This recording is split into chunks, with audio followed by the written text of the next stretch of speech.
Então, acho que todo mundo conhece a figura aqui do meu lado. Essa é uma foto icônica do Kakai, um advogado, uma celebridade, né, no mundo jurídico aí, no mundo do direito, com livre trânsito pelas esferas mais importantes desse mundo. E ele mostra isso, no caso, trajando, né, essa bermuda, essa camiseta maravilhosa, esse estilão aí, dentro do STF. Aí o cara mostra que tá em casa, né? Tá em casa, tá com os brode. E o Kakai, ele pertence ao grupo Prerrogativas, um grupo que surge ali para combater a Lava Jato. Como tem aqui, o grupo Prerrogativas é um coletivo formado principalmente por advogados brasileiros, progressistas, né? Não está escrito aqui, mas eu li em outra conceituação, mas também composto por artistas, professores e juristas. Ele foi criado há 8 anos. 8 anos, eu não sei de quando é isso aqui, não sei se exatamente 8 anos, mas ele foi criado para defender os direitos dos profissionais em relação a decisões classificadas como arbitrárias no âmbito da Operação Lava Jato e da atuação do ex-juiz e atual senador Sérgio Moro. Enfim, o grupo Prerrogativas é isso, é um grupo, é um time de advogados de esquerda, né? Acho que a gente pode conceituar assim, não estaria errado. A gente não conhece, assim, o público em geral, e eu me incluo aí, não sei nada sobre o Kaká, a não ser que é um cara extremamente bem sucedido, milionaríssimo. Outra passagem dele que eu não vou saber especificar em que momento, em que data, né? Não vou conseguir localizar. Mas ele fretou, acho que era o aniversário dele, fretou um avião e levou uma galera para Portugal para festejar o aniversário dele. É nesse nível, um cara realmente rico, um cara que tem sucesso na profissão, né? Eu sei que ele é mineiro. Vamos ver, eu não vi essa entrevista, eu vi o inicinho dela, eu vi através de um outro canal, né? Essa, vi um pouco da entrevista e achei muito interessante se conhecer o Kakai melhor. Ele me parece ser uma pessoa muito inteligente, obviamente. Ninguém chega na posição que ele chegou sem ser extremamente inteligente. Um cara que conduziu a carreira do advogado, ela anda em cima, né, de uma linha. Eu sempre me questionei a respeito do direito que tem, às vezes, um cara que é um terrorista, né, um estuprador dos mais selvagens, ele ter direito a ter uma defesa assim. Mas, claro, eu sei que tem que ter, não adianta, é óbvio. Isso é ridículo, tem que ter o direito à defesa. O que eu me pergunto é o advogado, né? Quando ele conversa com seu cliente, o cliente diz para ele, confessa tudo, e o que, que o advogado ali, qual é o dilema ali? Eu sei que o cara é culpado, mas eu vou ter que vender que ele é inocente, ou se não isso, né, alguns dizem, não, jamais vou dizer que ele é inocente, mas eu vou tentar, dentro desse contexto, conseguir o melhor para ele, em termos de pena, enfim, de negociação, o que, que pode ser feito para ser um pouco menos penoso para esse sujeito. Mas eu me questiono sempre o cara que quem aceita defender um cara, um confesso, um terrorista, um bárbaro, um selvagem, né, um estuprador, confesso, aceitar isso, que o cara tenha direito à defesa, eu concordo. Então, quer dizer, da mesma forma na política, pô, tu defender alguém que tu sabe que é corrupto, e com a corrupção dele ele prejudicou muita gente, uma nação inteira, um cara que tu sabe que ele está na política para atingir determinados interesses escusos, E, porra, e tá cheio de advogado assim que defende essas pessoas. É um ramo quase do direito, eu acho, defender corruptos. É um nicho. Tem muito advogado que vai para Brasília porque o dinheiro está lá, né? Aquela bolha está cheia de dinheiro. E um percentual enorme. Para mim, na minha opinião, a maioria dos políticos está envolvido em casos escusos. E os advogados vão para lá para defender esses caras. Então, até aonde, né? Em que medida tu não está questionando também o caráter e a honestidade do advogado, que sabendo que aquele cara é aquilo, que é, qual- como é que é o dinheiro que recebe esse profissional? O quão sujo seria o dinheiro que recebe esse advogado de um cara que tem dinheiro porque é corrupto? É uma questão intrincada.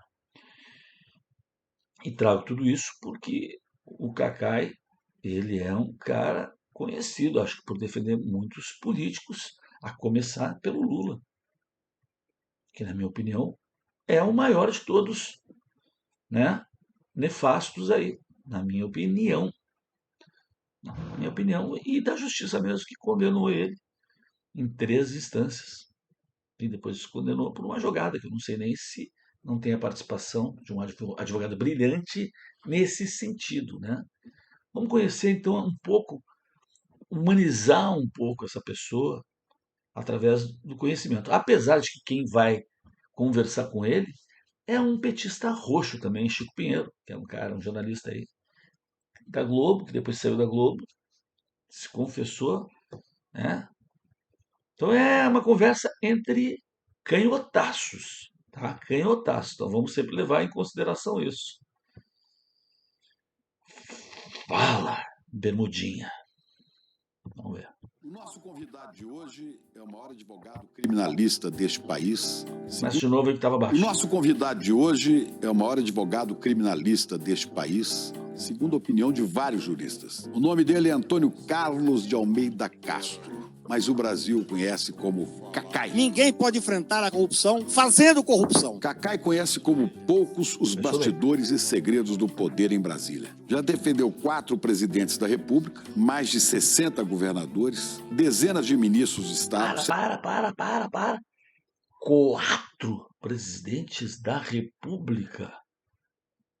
4 presidentes da República? Quem seriam esses 4?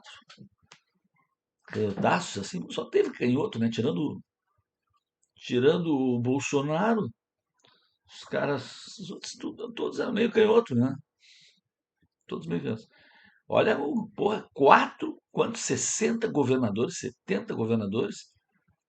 Mas nós nem temos Senadores, tudo isso de políticos Estado. de todos os segredos Nós do temos, poder em nós Brasília. temos Já em 6 defendeu 4 estados. presidentes da República, mais de 60 governadores, dezenas de ministros de Estado, senadores, políticos de todos os partidos e também grandes empresários, banqueiros e celebridades. E, claro, gente simples e comum também. Teve clientes enrolados na justiça nas maiores investigações da história recente do país, como na Lava Jato e no chamado Mensalão. É amigo de longa data do presidente Olha o tapinha Lula, na cara. na casa de Cacai, que Olha o o presidente tapinha, quando tem tapinha na cara, né? Olha o tapinha na cara. Mensalão. É amigo de Mãozinha longa na cara. data do presidente Lula. Foi na casa de Cacai que o presidente comemorou a diplomação da Ô, eleição Éder. de 2022. É membro do grupo Prerrogativas, grupo progressista formado por juristas, advogados e acadêmicos. Aos 67 anos, mineiro da É terra uma do estileira, né? Olha, o cara tá sempre numa estileira. É vovô guri.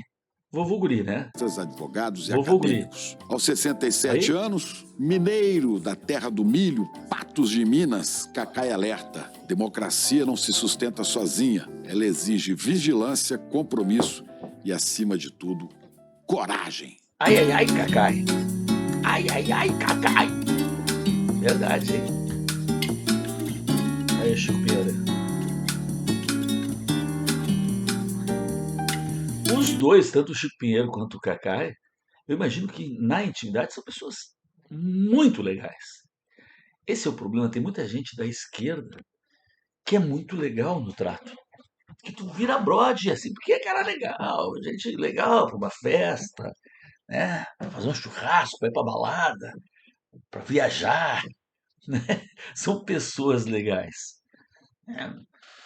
E aí o Lula, Não o Lula de hoje, que é asqueroso, mas o Lula lá de trás. Porra, cara, tu estando junto com o Lula, é difícil tu não achar o cara legal. Cá entre nós. Não o de hoje, não. Sabe? Sabe? Mas a esquerda tem isso. Tem esse lance do legal, da palavra legal, ser bacana, te ajudo, vem cá, vamos dar uma festa, vamos lá em casa, deixa que eu te ajudo, deixa comigo. Não sei se na hora do que precisa comigo, eles estão. Quando eles estão em grupo, eles se ajudam mesmo. Né? A vide ontem, lá na comissão de ética, que é aquilo, como eles se agarram para não deixar o outro se ralar lá, o que está em greve de fome. Será que ainda está? Não levou um sanduichinho de mortadela? Hein? Aqui, ó, embaixo aqui do. Ele só falava assim, ó, tô com 2 sanduíches de mortadela. Vamos lá.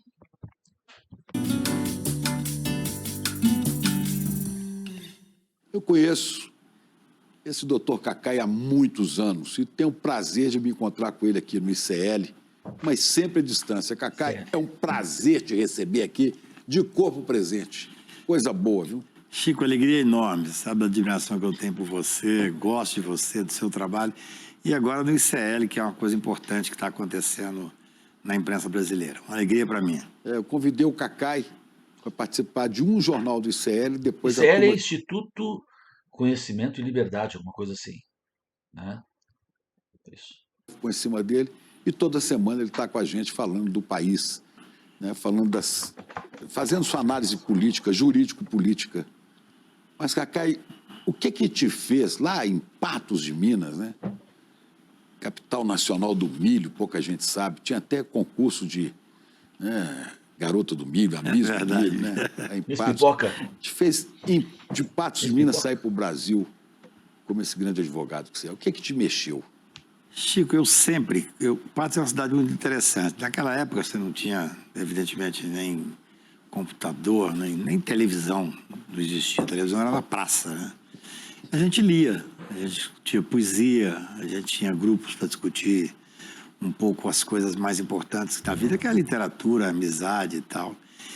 E eu sempre fui um angustiado pelas questões sociais, assim. Eu sempre achei que, de alguma forma, eu tinha que participar. Como eu não queria fazer política, eu sou um político que faz política institucional. Eu nunca pensei em fazer política partidária.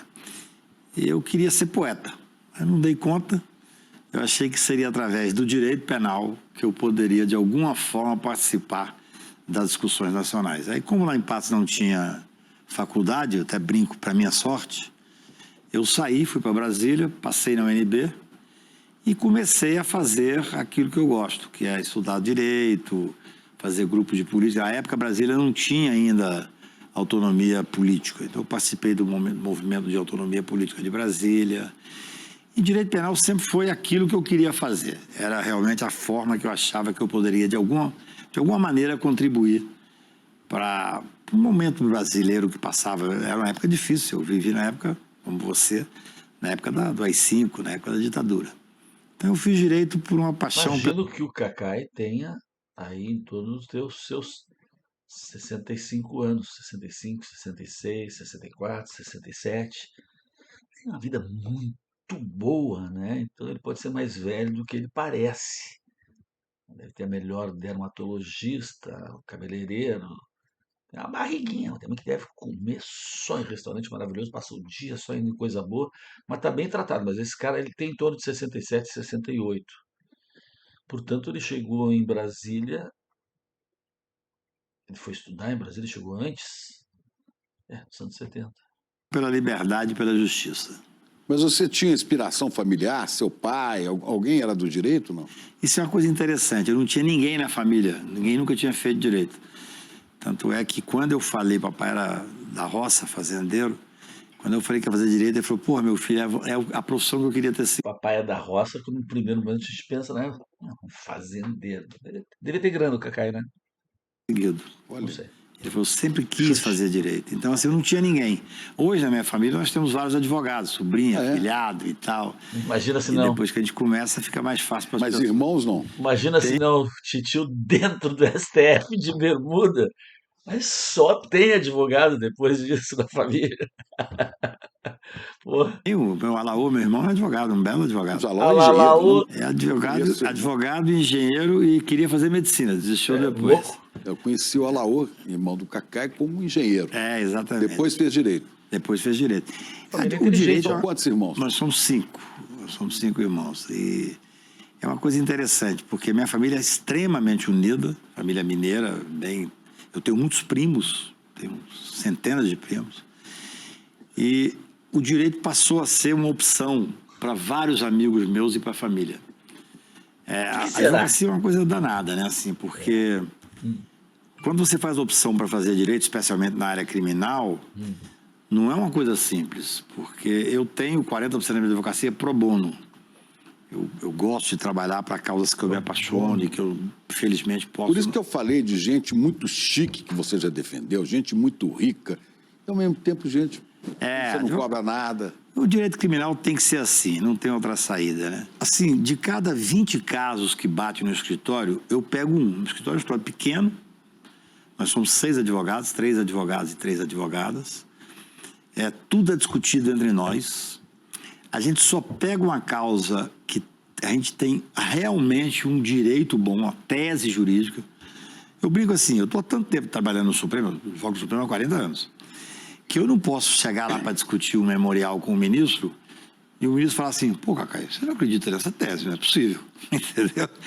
Porque hoje o Poder Judiciário está a tal ponto atabalhoado e cheio de... Imagina tu estar trabalhando dentro do Supremo em causas nessa esfera há 40 anos, sendo que esses juízes eles são vitalícios, né? Em termos de vida laboral, né? Até o final da vida laboral. Então é inevitável que tu vá criando uma relação, né? É inevitável. E um cara descolado, como eu gosto, cara, eu gosto das camisetas, desse cara, das camisas, camisetas dele. Tem bom gosto nessa parte aí. Fechemos, nós fechemos. Mas eu digo, não é, já tem uma parcialidade aí. Querendo ou não querendo, claro que no Brasil é querendo também, né? Mas, pô, tu tá há 40 anos e são os caras que estão também há muito tempo lá. Por causa disso, dessa vitalicidade, né? Essa longevidade que se fica dentro. Não é um sistema que tem uma renovação, que deveria ser o certo, né? Se renovar, para não criar esses vínculos, né? processo que uma das Volta essa um tese, não é possível, entendeu? Porque hoje o Poder Judiciário está a tal ponto atabalhoado e cheio de processo que uma das grandes vantagens do advogado é ser ouvido. Se você tiver um problema, qualquer pessoa tiver um problema na justiça, pode ter certeza, se não tiver um advogado que faça o juiz ler, esse problema vai ser resolvido dentro de um... A sua revelia. O juiz não fica nem sabendo. Olha que sério isso que ele está dizendo, né? Que seríssimo isso. É uma justiça completamente desequilibrada, né? Se o teu advogado não tiver trânsito lá dentro, tu não vai ser, os caras não vão nem te ouvir. Então, por isso que um cara como ele cobra milhões, né? Só pega causas assim onde os caras têm para casar, porque ele tem acesso aos juízes. Com ele, tu sabe que a tua causa vai ser recebida, né? Jeitinho querido, jeitinho meio, cara, tu quer que eu leia? Tá. Como é que tá aquela festa, vai? Tá. Deixa eu ler, Cacai. Pode deixar, vou ler. Leio essa noite, tá? Firmeza. Churra, vai rolar aquele futebol? É assim, ele tá dizendo isso. Ele está dizendo isso, quer dizer, se tu não for lido, e ele usa a experiência dele e a convivência dele, né? O trânsito que ele tem, e ele está certíssimo. Se o sistema permite isso, ele está certíssimo, né? Um cara que conseguiu, dentro desse mecanismo, se posicionar, né? Nem sabendo por cada coisa. Hoje você tem no STJ, que é o lugar que eu atuo muito, STJ. cada Supremo. ministro, são 2 turmas, 5 ministros cada uma. Cada ministro recebe 60 pedidos de liminar em habeas corpus por dia. Impossível. Absolutamente inviável. Eu falo com eles assim, quando eles estão na fase de serem ainda indicados, muitos deles vão ao meu escritório para ver se eu posso ajudar. Eu falo, eu faço um pleito para vocês. Muda de 33 ministros, que é o Tribunal Nacional, o tribunal mais importante do Brasil para o cidadão do dia a dia, em alguns pontos mais importante que o Supremo. Vamos colocar 330 ministros, mas eles acham que é perder poder. Quando sentam na cadeira, não querem mudar. Você tinha que ter pelo menos 10 turmas de processo penal. Então, a advocacia tem isso, assim, você poder destacar. Por isso eu pego poucos casos. Eu não vejo, não acho correto, não estou criticando em quem faz a opção diferente, escritórios grandes e tal. Mas eu estou aqui em São Paulo, sento num restaurante e entra uma pessoa que é meu cliente.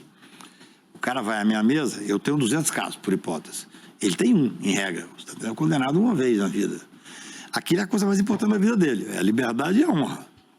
Ele vai à minha mesa e pergunta, como é que está meu processo? Se eu não souber, eu ficaria envergonhado. Por isso que eu pego poucos casos, a gente discute. Ô chato, tu não tá vendo que eu tô jantando? Vai lá amanhã no meu escritório. Cagalhão.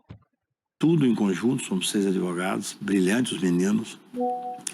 E a gente tem a responsabilidade de saber tudo que está acontecendo no processo. Isso é uma coisa que eu tenho orgulho disso, assim, eu acho que é uma forma legal de você advogar.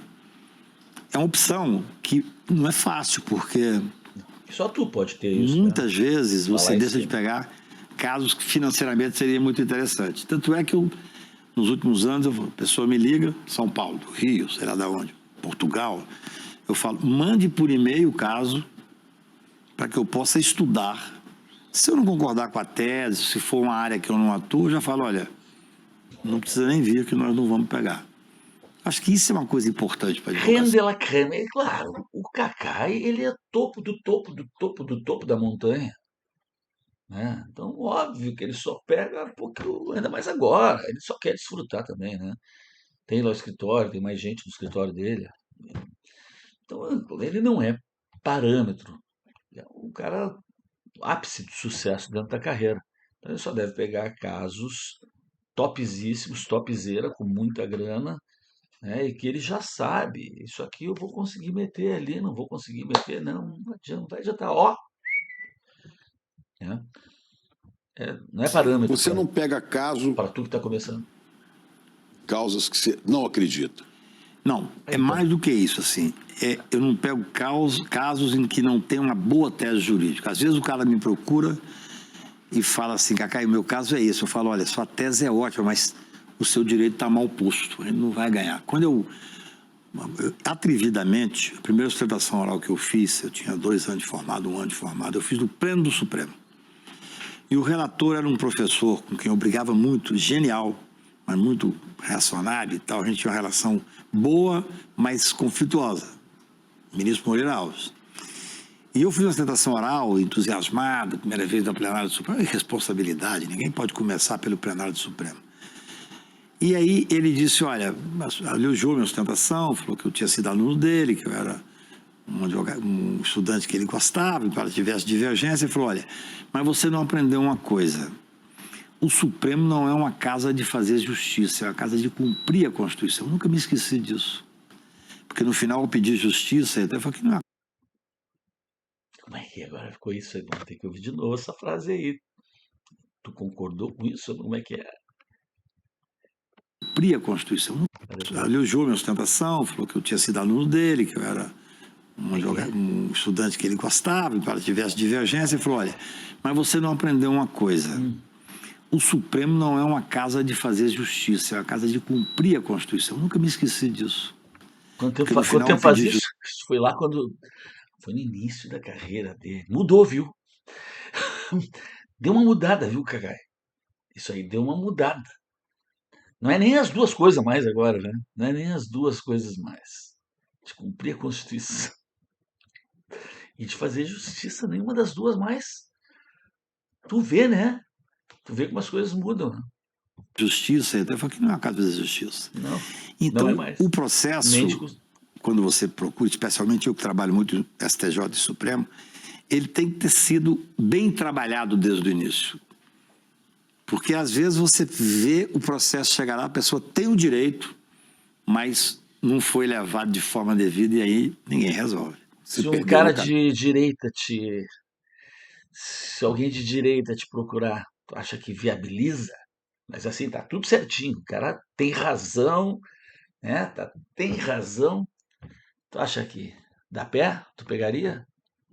Uma pergunta pra ele, Chico. Perdeu no caminho, perdeu no processo, né? O direito tem muito isso. Você tem o direito de fundo, que é fundamental, mas você tem que ter a forma de instrumentalizar o processo. Por isso é que eu pego muito poucos casos. Provas, tudo. Eu faço essa triagem. Faço triagem também de outras formas. Por exemplo, tem causas específicas que eu não pego. Eu não trabalho para tráfico, eu não trabalho para organizações criminosas dessas mais pesadas. Não estou criticando quem trabalha. É uma opção. Até uma vez... Todas as pessoas têm direito a defesa. Tem um direito, todo mundo. Mas você tem o direito de escolher também, né? É isso. Uma vez um querido cliente meu me ligou e falou: cara, eu preciso que você receba uma pessoa. Eu não recebo ninguém sem saber exatamente o que é. Faço essa triagem. Mas como esse cliente era um cliente muito antigo, meu amigo, eu tinha ganhado os casos dele, ele foi governador do estado, senador da República. Governador, senador? Foi governador do estado, senador. Governador do estado, senador. Por favor, receba essa pessoa governador que eu de não posso dizer por telefone quem é. Eu achei uma questão grave, marquei no restaurante que eu tinha, Piantas, peguei uma mesa mais reservada, quando chega Bolsonaro. Opa! Com o filho. Falei, eu tomei um susto. Cara, eu não sabia, hein? Falei alguém de direita? Para aí! Pô, tu não pode estar mentindo isso aí, né, cara? Pode ser processado. Então, Cacai, só um pouquinho. Ele recebeu o telefonema de um governador, que depois virou senador. Aécio Neves foi governador. Aécio Neves foi o governador de Minas? Foi, né? Acho que foi. Senador. Mas Aécio Neves. De quando é que ele... Parei, vamos saber. Parei, volta. Mas aí ficou interessante. Vamos ver de novo. República. Cacai Bolsonaro. Ele falou: me faça um favor, receba essa pessoa que eu não posso dizer por telefone quem é. Eu achei uma questão grave, marquei no restaurante que eu tinha, Piantas, peguei uma mesa mais reservada, quando chega Bolsonaro, com o filho. Eu tomei um susto. Falei, isso foi recente? Ele estava na fase final de campanha ali para presidente e tal. Agora, na eleição passada? Quando ele ainda não era presidente da República. 2017, e aí ele sentou, 2018, eu educadamente... 2017, 2018. Cumprimentei. Quando ele começou a falar, eu falei: deixa eu dizer uma coisa, não quero que o senhor fale o seu problema, porque eu não vou ser advogado do senhor. Peraí, vamos parar aqui. Só um pouquinho, Só 2010, ele era, então, antes dele ser presidente. Foi 2018? Né? 2018? Então era antes de ser presidente, ele estava no final da campanha. 2017, 2018, isso aí? É isso? Por que o Bolsonaro poderia ter procurado esse cara? O Bolsonaro vai ouvir essa aqui é do dia 7 de abril, essa entrevista. Hoje é dia 10, uns 13 dias. Como assim? Eu falei: não, direito que eu tenho. Eu não quero. Ele começou a falar, eu falei: deixa eu dizer uma coisa, não quero que o senhor fale o seu problema, porque eu não vou ser advogado do senhor. Ele tomou um susto. Como assim? Eu falei: não, direito que eu tenho. Mas eu pago. Eu não quero ser advogado do senhor. Aí ele falou assim: você pode me dizer o motivo? Eu falei: posso, mas eu acho que serei indelicado. O ideal é que eu não diga o motivo. Então, um advogado tem esse direito. E ele entendeu? Não, entendeu. Ele estava com o filho dele falou: pai, vamos respeitar o advogado. Me pediu 2 ou 3 opiniões de uma forma geral, eu dei, evidentemente. E agora, nessas encrencas mais recentes? Então, então, ele acabou nem sabendo exatamente o que ele disse. Não, melhor não me falar, ele não ficou sabendo então exatamente o problema. Interessante essa passagem aí, né? Eu quero entender que ele não pegou o caso por ideologia, por ser realmente de esquerda e não querer, ia ficar mal para ele pegar um cara de direita, um cara, né, que representava o que o Bolsonaro representava naquele momento. Interessante isso aí, hein? Alguém ele ou alguém amante dele te... Não, eu fui procurado por... Alguém... E agora nessas encrencas mais recentes, ele ou alguém amante dele te... Não, eu fui procurado por financiadores e políticos, que eu ainda acho que é um nicho a ser explorado, que eu acho que desses que foram denunciados, eu tenho cobrado disso publicamente, Do golpe? da Polícia Federal e do Ministério Público, eu acho que ainda faltam alguns financiadores pesados e alguns políticos, que não estão ainda no grupo denunciado. E você acha que chegam? Não tem como não chegar, né? Eu acho que teve uma época... Tem vários deputados. Eu fiz uma vez um artigo cobrando isto e recebi uma resposta muito correta do doutor Andrei, que é o diretor-geral da Polícia Federal. Da Polícia Federal, André. Vamos lembrar que esses dois são militantes canhotaços. Então, não se iludam. Né? Isso também é uma entrevista que está indo para, né, a rua, então não se deixe influenciar. Vamos ouvir aqui como curiosos, né? Mas são dois canhotos, tá? Militantes. Ele não falou diretamente para mim, mas ele falou numa entrevista, certamente na mesma época, ele disse, olha, o tempo da investigação não é o tempo da advocacia e não é o tempo do jornalismo. Às vezes não é o tempo nem da sociedade, que tem que ser técnica. Eu cobrei muito do doutor Paulo Gonet, quero parabenizá-lo pela defesa, pela peça técnica que ele fez, e depois o Nós já vimos aí, né, a peça técnica que o PGR fez, isso foi a peça mais ridícula, considerada a coisa mais infantilóide e ridícula o que apresentou esse PGR. Né, foi a coisa mais boba, sem consistência nenhuma. Então já fica totalmente questionável, né, a postura do Kakai. Já mostra que ele está fazendo jogo de cena aqui. Essa é a minha opinião. Né? Jogo de cena. Se ele está elogiando, é porque ele está fazendo um jogo de cena e já tá atuando aqui. Está atuando em prol da ideologia dele. Tá? Porque foi extremamente criticado, infantilóide até o que apresentou o PGR. Evidentemente, porque assim, eu cobrei muito do doutor Paulo Gonet, quero parabenizá-lo pela defesa, pela peça técnica que ele fez. Péssimo. E depois eu cumprimentei, evidentemente, porque assim, o tempo que passa é contra a investigação. Quanto mais tempo demora, mais difícil fica sendo a investigação. Então, essa denúncia do doutor Paulo... E tem uma coisa interessante, Chico. Quando veio a denúncia no final do ano, eu comecei a escrever... Quanto mais tu consegue enrolar e fazer tudo demorar, as coisas vão ficando perdidas, esquecidas. Por isso que eles estão acelerando no caso do Bolsonaro.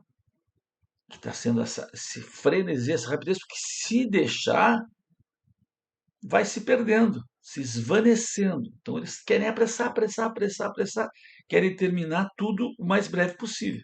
É isso que ele está dizendo. Eu veio dizendo o seguinte, esse processo, a denúncia vai ser recebida do Bolsonaro. Vai ser recebida até março. Já foi? E tem tudo para ser julgado até julho. No máximo. Claro, tá certo, é o que eu disse. Ele está dizendo que tudo isso vai ser acelerado para resolver logo, para não se deixar se perder e botar na cadeia logo o Bolsonaro, que é o que eles querem, o que ele quer. Ele defende isso, ele é progressista, esse grupo Prerrogativas é progressista, esse cara também, porque todo mundo aí, todos são contra Bolsonaro aí, e contra a direita. Agosto. Olha, é muito ruim o advogado fazer esse tipo de afirmação, mas pelo que eu estou acompanhando, a condenação será unânime. Eles serão condenados. Eu sou um abolicionista penal, sou contra a pena de prisão. Pena de prisão tem que ser em casos extremos. Por exemplo, tentar instituir uma ditadura no Brasil. Isso é um caso extremo. A condenação será unânime. Eles serão condenados. Eu sou um abolicionista penal, sou contra a pena de prisão. A pena de prisão tem que ser em casos extremos. Por exemplo, tentar instituir uma ditadura no Brasil. Isso é um caso extremo. Pois é. Porra, cara, mas daí tu vai de bermuda, lá tem um pessoal aí onde tu entra de bermuda. Então estamos vendo as incoerências do Dr. Cacai, segundo a nossa ótica, né? Ele não pensa assim, mas segundo a ótica, né, onde ele tem aquele trânsito todo, que ele vai de bermuda e tudo mais, está tentando instalar o quê? Ou já, quem sabe já instalou. São os casos que ele acha que tem que... né, doutore? É um dos poucos casos em que eu vejo a inevitabilidade da prisão. Mas tem uma coisa interessante. As pessoas falam, Cacai, mas se você matar, homicídio simples, pena mínima de 6 anos, você pega 6 anos. Se você participou do 8 de janeiro... Olha que loucura isso, se tu matar, tu pega 6 anos, que não dá cadeia. No Brasil, eu vi ontem até publiquei o advogado Chiquini, Jeffrey, dizendo que tu só vai para cadeia se for réu primário com 8 anos, apenas a partir de 8 anos. Com 6 tu não vai. Tu vai, prisão em casa, né? Tornozeleira, com 6 anos. Tu mata alguém, tu não vai preso. E o pessoal do dia 8, o batonzinho, estava preso e vai ser julgado e toda a chance de voltar para a prisão. Golpe e tal, você vai ficar 14 anos. Isso. Do 8, ele está falando isso. As pessoas falam, Cacai, mas se você matar, homicídio simples, pena mínima de 6 anos, Tá. Você pega 6 anos. Se você participou do 8 de janeiro, do golpe e tal, você vai ficar 14 anos. Tecnicamente, as pessoas não têm obrigação, evidentemente, de saber. Direito é muito chato, de ter conhecimento jurídico. Mas o que aconteceu? O Ministério Público Federal é quem inicia a ação penal. O judiciário é um poder inerte. Se ele se reunir hoje e falar, quero abrir um processo contra... Tem que ser provocado. Outra inconsistência, né? Porque o que está acontecendo o tempo inteiro é isso. Não é o Ministério Público que está fazendo isso. Que está abrindo, está vindo direto do faraó. Né, Cacai? Tu sabe disso. Né? Ele está dizendo como deveria ser. Tem que ser provocado, né? O judiciário tem que ser provocado pelo Ministério Público, né? Pela polícia, pelo PGR. O judiciário é um poder inerte. Se ele se reunir hoje e falar, quero abrir um processo contra... Tem que ser provocado. Provocado. Isso. O Ministério Público denunciou por 5 crimes. O que cabia ao Supremo Tribunal? Condenar ou absolver? Absolver seria um escândalo. Como é que você vai absolver sofrendo o que nós sofremos? Porque você tem que lembrar, e aí me permito fazer uma observação, que nós vivemos 4 anos de governo fascista, em que o Bolsonaro e o seu grupo tentou destruir todas as conquistas humanistas conseguidas ao longo do tempo. Não é governo PT, não esquece PT.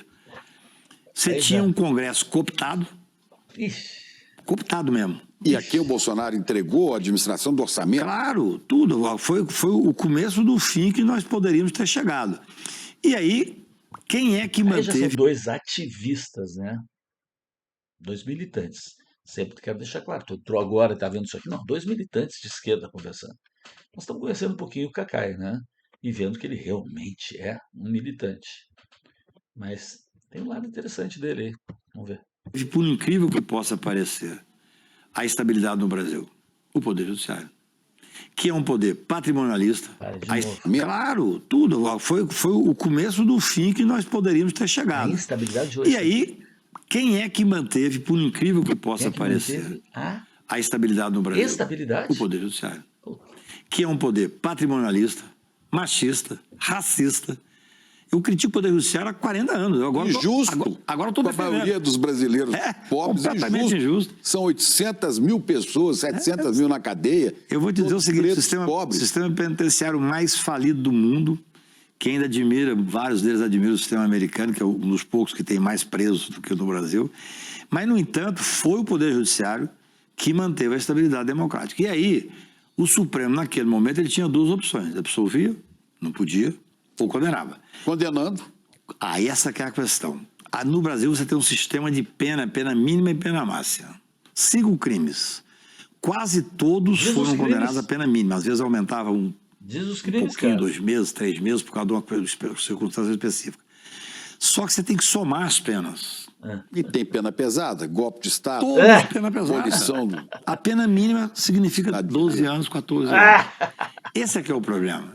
Talvez agora a gente possa feio fazer uma isso. reflexão Que chato isso aí, sobre cara. esse sistema de pena no Brasil. Por Que chato exemplo, isso, né? Bolsonaro. Na minha visão, Vamos ver. ele será condenado. Até setembro, no máximo, o ministro Luiz Roberto Barroso termina o mandato dele de presidente em setembro. Eu acho que ele merece, ele foi tão ofendido pelo Bolsonaro, presidir o Supremo até a Então condenação. é uma coisa pessoal, na tua opinião, né? Um juiz deve ter esse lado pessoal, uma coisa com ele. Foi tão ofendido, então ele tem o direito, já que ele vai, né, se aposentar, antes de se aposentar, ele tem o direito de se vingar. É isso, doutor Cacai, porque é o que tu está dando a entender. Ele tem o direito, que foi tão ofendido, né? É esse mesmo que disse, nós vencemos o bolsonarismo. Tá aí, né? Tá aí, vamos de novo. Vamos de novo. Sobre esse sistema de pena no Brasil. Por exemplo, Bolsonaro. Na minha visão, ele será condenado. Até setembro, no máximo, o ministro Luiz Roberto Barroso termina o mandato dele de presidente em setembro. Eu acho que ele merece, ele foi tão ofendido pelo Bolsonaro, presidir o Supremo até a condenação desse grupo de pessoas que tentaram implementar a ditadura no Brasil. Essa condenação, especialmente desse grupo dos 8 agora, olha, não tem muita saída, vai partir de 28 anos. Eles vão pegar 28 anos, claro. tem gente que fala em 35 e tal. Bom, e ele pode pegar mais. Ainda tem os problemas que a Covid ensejou por omissão dele. Esse é um problema grave, né? Assim, Ainda tem as joias. eu não me conformo da Baleia. inação da Procuradoria-Geral da República, até a época que cunhei um termo de poderes imperiais do Procurador-Geral da República, de não ter feito nada na época da Covid. Augusto Aras. Tá bom por aí. Quem quiser ouvir mais, Chico Pinheiro entrevistando ele. A partir daí vai ser uma militância, já deu para ver, né? Aí a coisa cai muito de nível. Mas era só para a gente conhecer um pouquinho essa figura tão emblemática dessa um advogado, o trânsito do advogado de sucesso dentro da corte e sua relação, sim, né, sua relação com os juízes.